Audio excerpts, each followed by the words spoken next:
సహోదరి సహోదరుడా, నువ్వు హెచ్చించబడాలి అంటే తగ్గింపు తత్వమే మార్గం. కారణం ఏమిటంటే ప్రభు సెలవిచ్చాడు, బైబిల్ సెలవిస్తూ తనను తాను తగ్గించుకుని వారిని దేవుడు హెచ్చిస్తాడు.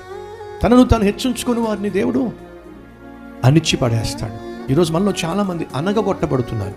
ఉద్యోగం చేసే చోట అణిచేస్తున్నారు, నేను అంటూ ఉంటారు. తొక్కేస్తున్నారు బ్రదర్, నన్ను తొక్కేయటల్లా అణిచేస్తున్నారు.